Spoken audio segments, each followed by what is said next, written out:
Ok, então nós vamos hoje fazer a leitura de mais um trecho aqui do Salmo 78. Estamos olhando esse salmo desde a semana passada e enfatizando que é um salmo que entra naquela categoria que a gente chama ali de salmos históricos, né? Esses salmos são importantes, a gente explicou a importância prática deles na semana passada, especialmente olhamos aí para os primeiros 8 versículos do Salmo, trazem, de certa maneira, assim, o propósito dele, né? Ele está, de certa maneira, chamando a nossa atenção para isso.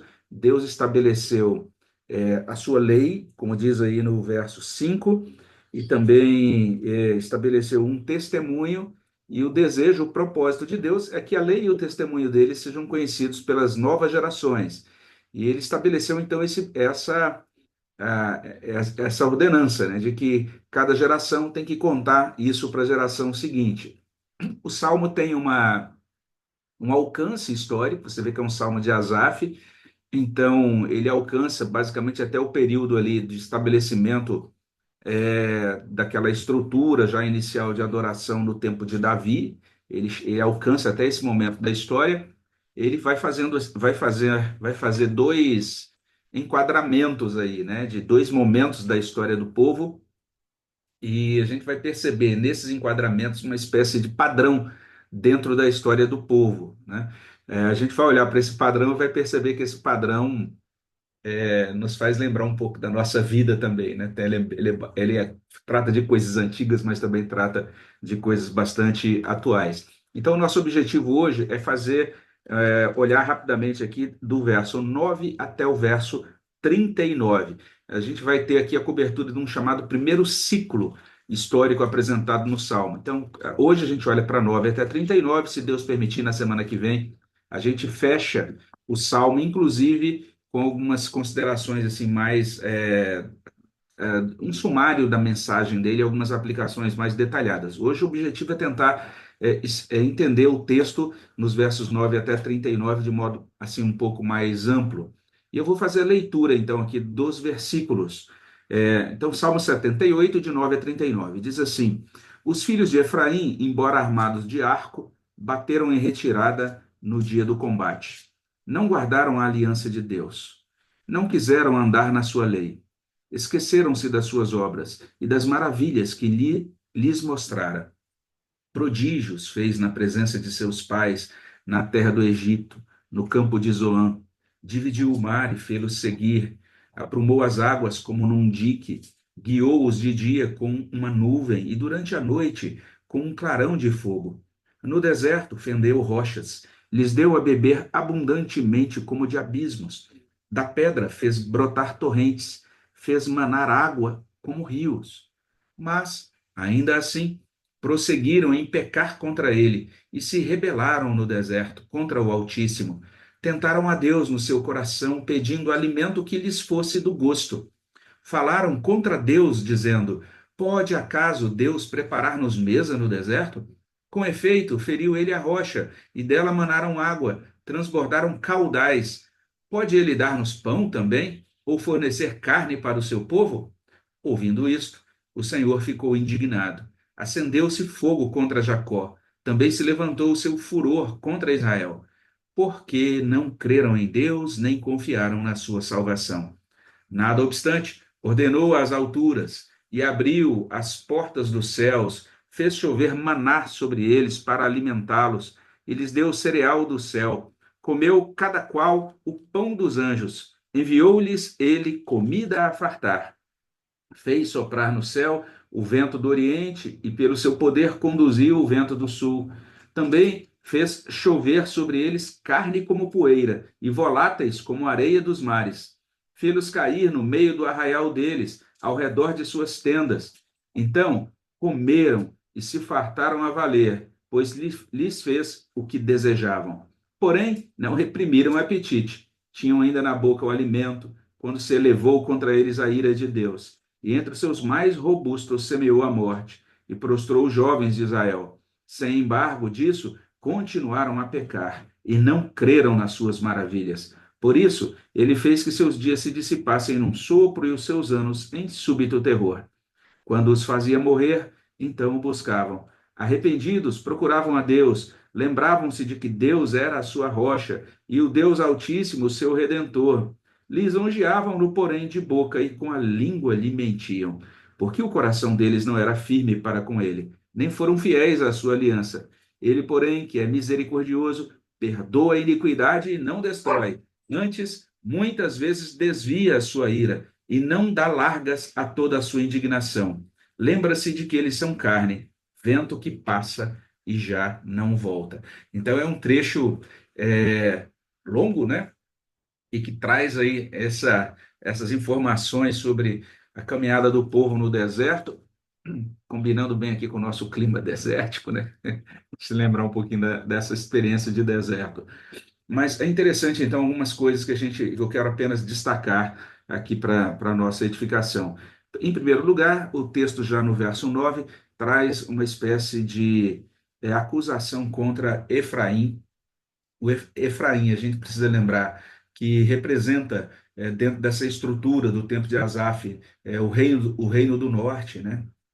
De certa forma, esse salmo ele vai nos comunicar no finzinho dele que Deus está fazendo um movimento importante na história da salvação. Ele está confirmando que a graça, a salvação, o reino que ele pretende trazer tem ligação com Judá e não com Israel. Tem ligação com Davi e a sua descendência e o seu descendente, que é Jesus Cristo.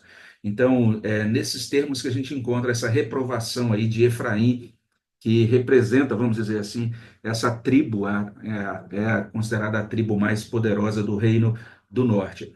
A acusação é muito simples. Efraim não guardou a aliança de Deus. Essa é a expressão, né? Eles não guardaram a aliança, não quiseram andar na lei do Senhor. Ela vai ser repetida ainda nesse Salmo 78.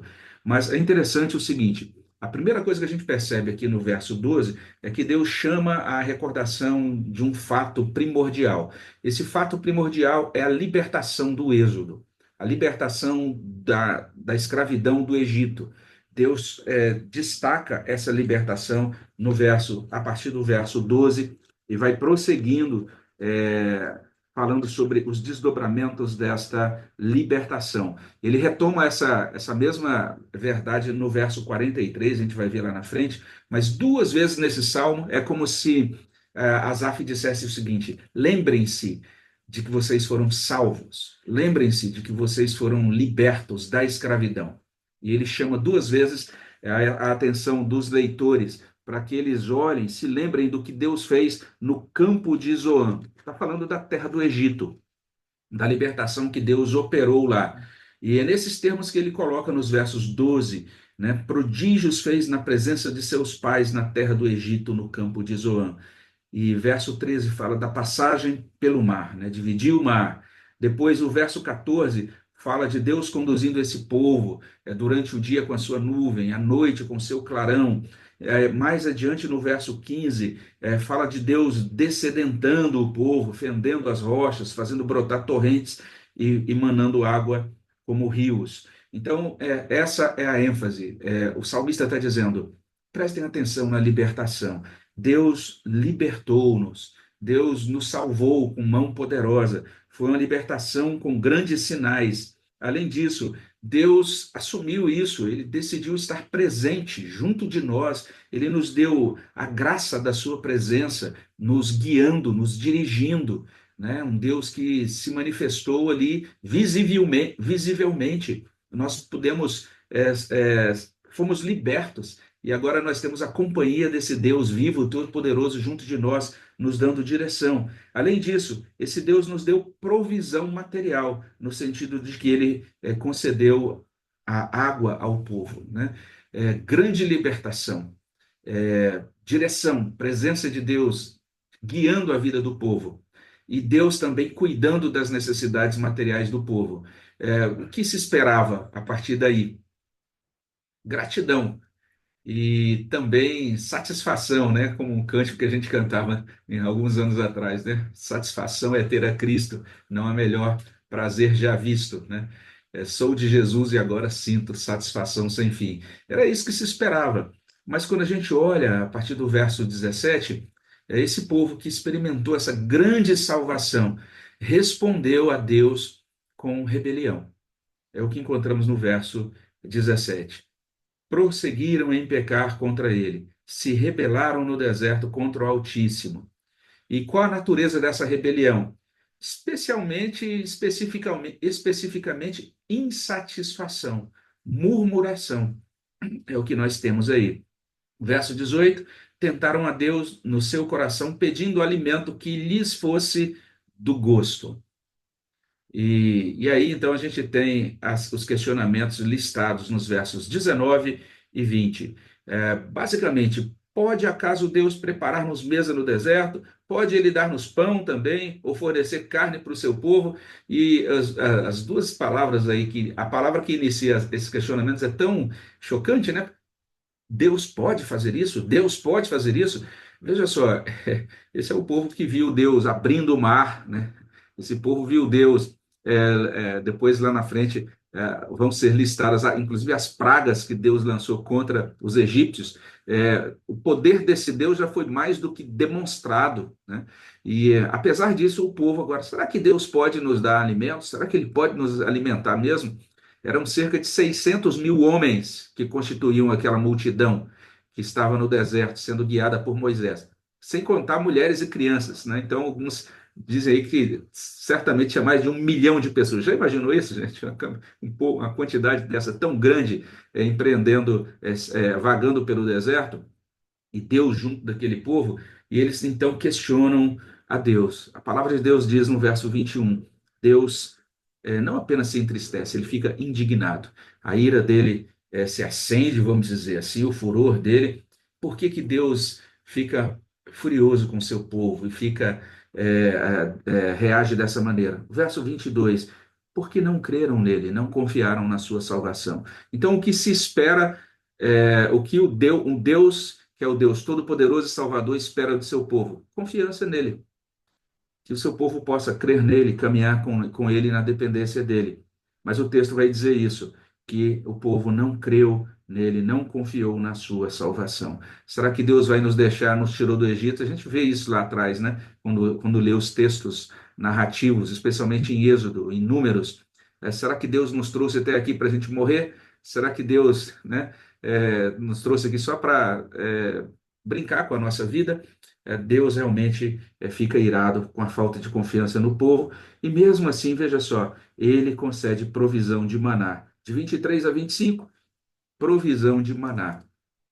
Mas se você olha a partir do verso 26, não apenas ele dá provisão de maná, mas ele também dá uma provisão para juízo, que é essa provisão aí de aves e carne que ele faz chover sobre o povo. Se você quiser conhecer essa história melhor, leia depois com calma, tá aí uma boa coisa que você pode fazer, um bom texto para você complementar e entender melhor essa parte do Salmo.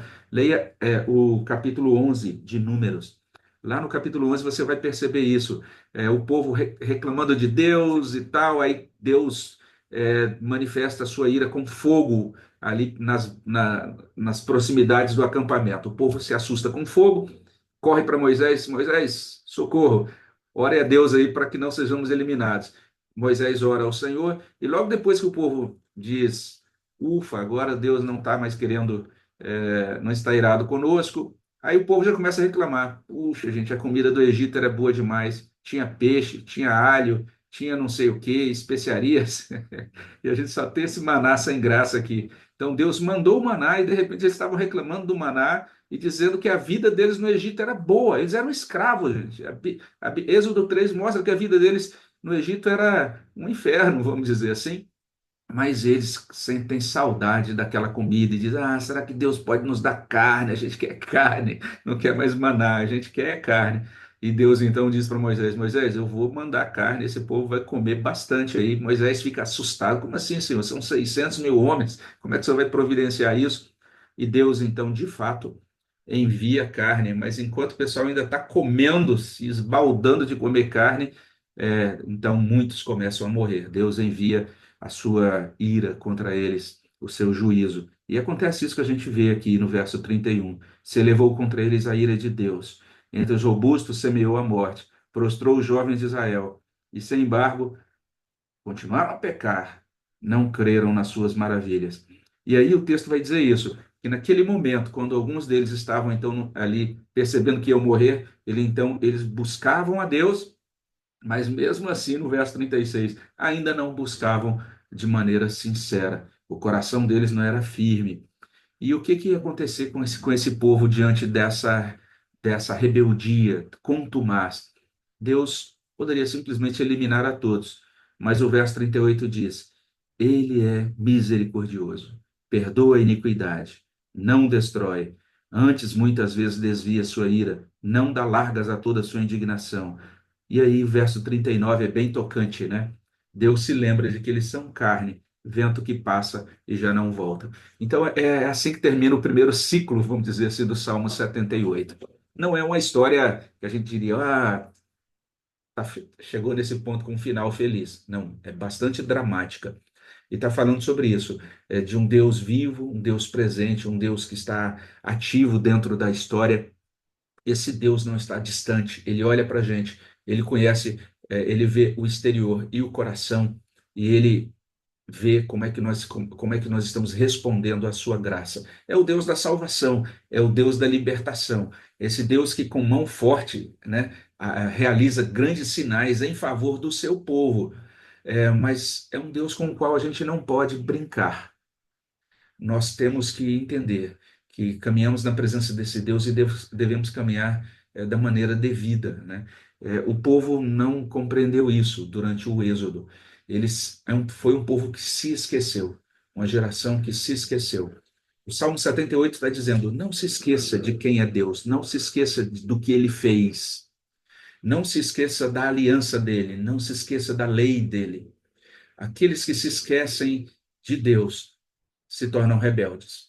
Aqueles que se tornam rebeldes caminham para a morte. É uma mensagem solene, grave, vamos dizer assim, né? É nesses termos que o Salmo nos convoca a olhar para a história. A história registra um Deus salvador que nos resgata, que nos liberta com forte mão.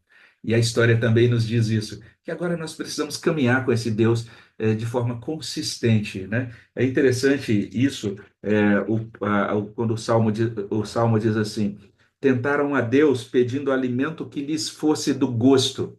Então, a vida do crente, o tempo todo ele vai ter que tomar, vai estar, né, diante dessa situação, né? Como é que eu vou caminhar? O que que eu quero, né? E aquilo que eu busco. Eu quero aquilo que é do meu gosto ou eu quero fazer a vontade de Deus, né? Eu quero que Deus agora se dobre aos meus caprichos, né? Ou eu realmente quero me dobrar à vontade de Deus. Eu sou grato pelo que Deus me dá, né? Aquilo que Ele me deu em Cristo e como salvo e como filho dele, agora na minha vida, o modo como Ele tem cuidado de mim, eu tenho respondido a Ele com gratidão. Essas são questões importantes, porque foram questões que foram se instalando ali no coração do povo durante a sua caminhada no Êxodo, depois da saída do Egito. E quando eles viram, a gratidão tinha ido embora, e eles estavam sentindo saudades do Egito e das comidas do Egito, e Deus então tem que fazer uma intervenção poderosa, mas, como diz o Salmo, Deus, por graça, por misericórdia, ele ainda concede perdão e ele ainda concede a sua presença e continua caminhando com esse povo ao longo da história. A gente vai ver na semana que vem o que que aconteceu depois, né? Será que depois disso o povo diz: aprendemos a lição? Agora sim, entendemos como devemos caminhar com Deus? Na semana que vem, se Deus permitir, a gente vai olhar para o segundo ciclo histórico desse Salmo 78, mas que por hora que a gente possa se colocar na presença de Deus com gratidão pela grande salvação que Ele nos deu em Jesus Cristo, né? E que a gente não se esqueça dos benefícios dele, né? Aquele salmo tão precioso que diz: bendize, ó minha alma, ao Senhor, e não te esqueças de nenhum dos seus benefícios. Deus tem nos dado graça, tem nos dado salvação, tem nos dado benefícios, né? Que nós possamos caminhar com Ele, olhando para esse exemplo que a gente vê no Salmo 78, no primeiro ciclo, e é aquilo que a gente falou na semana passada. A Bíblia nos tem esse tipo de texto para que a gente veja o que aconteceu e aprenda com o erro das gerações passadas, né? A não errar, a não cometer, a não replicar esse erro.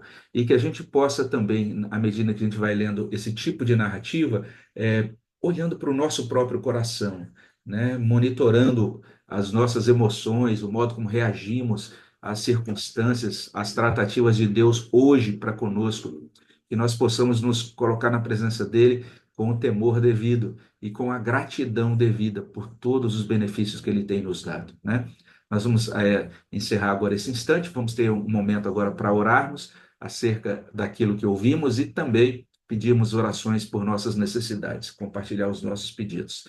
Vamos aos pedidos de oração daqui a pouquinho.